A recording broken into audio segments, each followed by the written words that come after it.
নমস্কার, কেমন আছেন সবাই? আশা করি সবাই খুব ভালো আছেন। আমরাও সকলে খুব ভালো আছি। বিজি উইথ অর্পিতার আরেকটা নতুন ব্লগে সকলকে অনেক অনেক স্বাগত জানাই। এগুলো বেশ কিছুদিন আগেকার ভিডিও, জানেন তো। শরীর খারাপ আর সময়ের অভাবে এগুলো এডিটই করে উঠতে পারিনি। আসলে শুধু আমার শরীর খারাপ না, বাড়ির প্রত্যেকটা মেম্বারেরই কিছু না কিছু লেগেই আছে। প্রচণ্ড গরম আর ওয়েদার চেঞ্জের কারণেই হয়তো এই ঘটনাটা হচ্ছে। চলুন, সবাইকে পুরো ভিডিওটা দেখার জন্য অনুরোধ রইল। প্রথম থেকে শেষ পর্যন্ত দেখবেন। যদি ভালো লেগে থাকে একটা লাইক আর কমেন্ট করতে ভুলবেন না। তো চলুন, আজকের ভিডিওটা একটা সুন্দর দিন দিয়ে শুরু করছি। ছিল বাড়িতে একটা লক্ষ্মী পুজো। আসলে চৈত্র মাসে একটা লক্ষ্মী পুজো হয়, সেই লক্ষ্মী পুজোটাই বাড়িতে আজকে ছিল আর কি।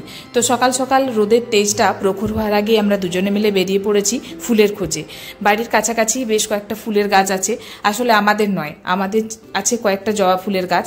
আর এই যে টগর ফুলের গাছটা দেখছেন, এটা বাড়ির পাশেরই একজনের ছিল আর কি। সেই গাছেই ফুল তুলতে গিয়েছিলাম। পুরো গাছ ভর্তি ফুল ছিল। আর তার সাথে ও পুজো করবে, ওই জন্য ওর জন্য কিছু জবা ফুল তুলতে গিয়েছিলাম।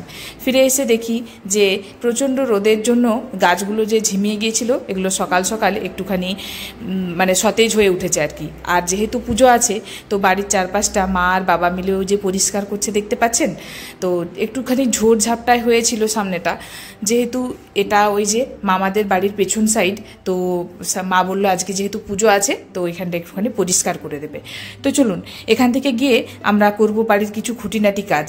সেই কাজগুলো সারতে সারতেই আপনাদের সাথে আজকে কথা বলি। এখন ঘড়িতে প্রায় 6:30 মতো বাজে। আমারও ঘরটর পরিষ্কার করা হয়ে গেছে। যেহেতু আছে একটা শুভ কাজ, তো সকাল সকাল উঠে বেশ পরিষ্কার পরিচ্ছন্ন করে নিলে না মনটাও খুব ফ্রেশ থাকে। তারপরে এই যে খাবারের প্রস্তুতি নিচ্ছি, কারণ ওকে খাওয়াতে হবে। একটু খাওয়ানো দাওয়ানোর পরে তারপরে পুজোর যোগান জানতে শুরু করব। তারপরে আবার আছে মুড়ি খাওয়ার প্রস্তুতি। তো যেহেতু আজকে পুজো আছে, তো মা করবে ব্রত।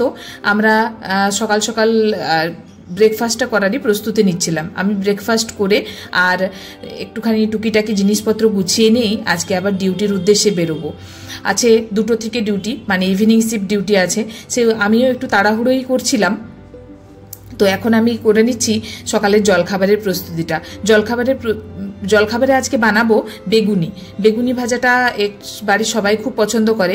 ওই জন্য আমি একটুখানি পাত্রের মধ্যে বেসন নিয়ে তাতে কিছু কালো জিরে, হলুদ আর একটুখানি নুন দিয়ে দিয়েছি। এর ব্যাটারটা ভালো করে রেডি করে নেব। বেগুনি তৈরির ব্যাটারটা একটু ভালো করে তৈরি করতে হয়, না হলে বেগুনিগুলো একদম চুপসে চুপসে যায় আর কি। ওই জন্য আমি হাতের সাহায্যে ব্যাটারটাকে ভালো করে মিক্স করে নিচ্ছি। এটা করলে বেশ ভালো ফোলা ফোলা হয় কিন্তু। আর আপনি চাইলে ওই খাবার সোডা ওটাও একটু দিতে পারেন। যেহেতু আমাদের বাড়ির সবাই খাবার সোডা পছন্দ করে না, ওই জন্য আমি খাবার সোডাটা ইউজ করব না। আর ওইদিকে বেগুনগুলোকে সুন্দর করে লবণ আর হলুদ মাখিয়ে ম্যারিনেট করে রেখে দিয়েছি। এটা কিছুক্ষণ রেস্টে থাক, ততক্ষণ পর্যন্ত আমি ওকে দুধ আর বিস্কিটটা একটু খাইয়ে আসি। চলুন। প্রায় আধা ঘন্টা মতো সময় পরে আমি এসে গেছি আবার। তো ওই দিকের কাজগুলো টুকটাক করে কমপ্লিট করে নিয়েছি। আর একটা কড়াইতে এসে একটুখানি তেল চাপিয়ে দিয়েছি গরম হওয়ার জন্য। বেগুনিগুলো টুকটাক করে ভেজে নিন। চলুন, কারণ ওইদিকে আবার মুড়ি খাওয়া দেরি হয়ে যাবে, আমাকে আবার বেরোতেও হবে। তো এই পর্যায়ে বেগুনগুলোকে একটা একটা করে বেসনের মধ্যে দেব, আর সেটাকে তুলে ওই গরম তেলের মধ্যে দেব। দেখুন, খুব সুন্দর হয়ে ফুলে যাবে কিন্তু।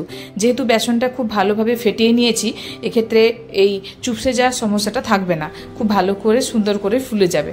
আর কালো জিরা দেওয়ার একটাই কারণ আমি ছোট থেকে দেখে এসেছি যে আমার বাড়িতে বেগুনি হলে কালো জিরাটা দেয়, আর আমরাও খুব পছন্দ করি আর কি।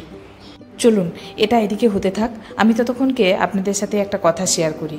আসলে খুব অল্প বয়স থেকে, মানে ক্লাস 10-এর পর, সেটা অল্প বয়সে বলা যায়, 10-এর পর থেকেই আমি বাইরে থাকতেই অভ্যস্ত। কারণ ওই টাইম থেকেই আমি বাইরেই থাকি বলতে পারেন। মানে বাড়ি ছেড়ে, বাবা মাকে ছেড়ে, সব কিছু ছেড়ে।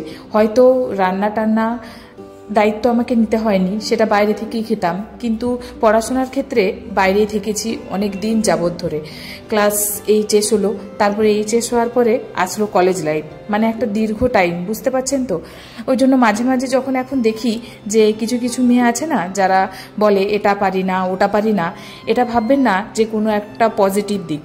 এটা সবসময় ভেবে নেবেন যে এটা পারি না ওটা পারি না মানে এটা মহৎ কিছু না। আমাদেরকে প্রত্যেকটা সিচুয়েশনে মানিয়ে নেওয়ার মতো ক্ষমতা আর পরিস্থিতি অবশ্যই থাকতে হবে, যেটা আমি মনে করি আমার মধ্যে বিদ্যমান। কেন বলুন তো, একটা মেয়ের ক্ষেত্রে ইন্ডিপেন্ডেন্ট হওয়া, সেলফ ডিপেন্ডেন্ট হওয়া খুব জরুরি। সেটা যে কোনো ক্ষেত্রেই হতে পারে, এখনকার দিনে বা এখনকার পৃথিবীতে বেঁচে থাকতে গেলে যেটা খুবই দরকার। আর আমি মনে করি প্রত্যেকটা মেয়েরই সেটা হওয়া দরকার। আমি এটা পারি না ওটা পারি না আর সেটা নিয়ে গর্ববোধ করা একদমই উচিত না। তো চলুন, আপনাদের সাথে এই কথা বলতে বলতে এদিকে আমার কাজটাও হয়ে গেল। দেখেছেন, এটাই লাস্টবার, এটা হয়ে গেলেই আমি বেরিয়ে পড়বো এখান থেকে, কারণ প্রচণ্ড গরম লাগছে। আর সকালের জলখাবার মানে আমার এখন স্নান টানও হয়ে গেছে, ওইদিকে কাজকর্ম করে আমি স্নানও করে নিয়েছি, তারপরে জলখাবারটা করতে এসেছি। আর মা ওইদিকে কিছু টুকটাক কাজ করে তারপরে ঢুকবে স্নানে। তো চলুন, এখান থেকে বেরিয়ে আপনাদের সাথে কথা হচ্ছে।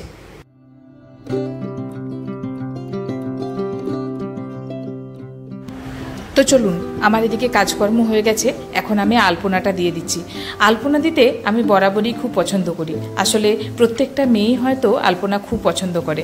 আমি যখন ক্লাস 7, 8, 9 মানে এই টাইমটাতে আমরা খুব জীবন বিজ্ঞানের একটা ক্লাস হতো, সেইখানে আমাদের আঁকার একটা কম্পিটিশন হতো।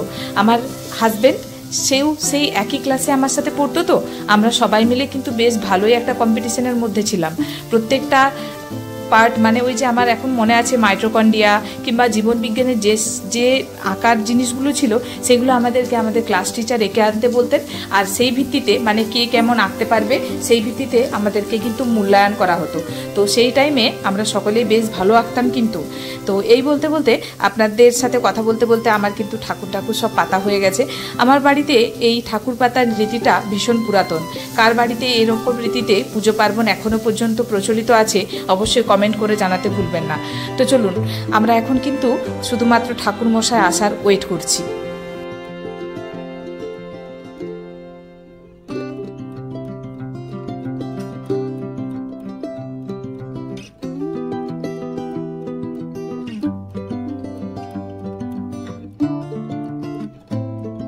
যাই হোক, অপেক্ষা করতে করতে ঠাকুরমশাই এসে হাজির। বংশ পরম্পরায় এনারাই আমাদের বাড়িতে পুজো করতে আসেন। খুব মনে আছে, খুব ছোটবেলাতে দেখতাম একজন বয়স্ক মানুষ আসতেন পুজো করতে।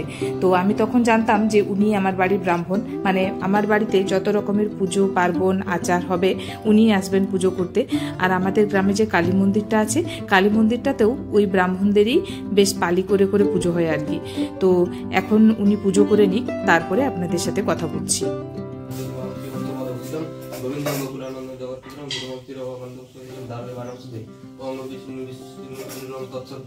চৈত্র মাসে শুক্লপক্ষে তৃতীয় তিথৌ অশোক পালন নির্বত্ত পরিবার সমঙ্গল সুগন্ধ পুষ্প পূজন মঙ্গল পুষ্প পূজনীয় দেবী গণপন ওষুধে ওম ত্রয়ম্বকম দদামহে সুগন্ধিম পুষ্টিবর্ধনম পূর্বার্ঘমি মন্ত্রাম মহাকালী যজ্ঞেশ্বরায় মহাদেবায় নমঃ মহাদেব মহাত্রাম।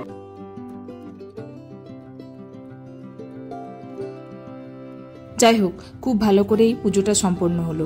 এখন চলুন, এটা আমাদের একটা স্টোর রুম বলতে সমস্ত ধরনের কাজের জিনিসপত্র মানে চাষের কাজের মেশিন, তারপরে জলের পাইপ, তারপরে মাঝে মাঝে যে ধানগুলো হয় না সেই ধান ঝাড়ার মেশিন।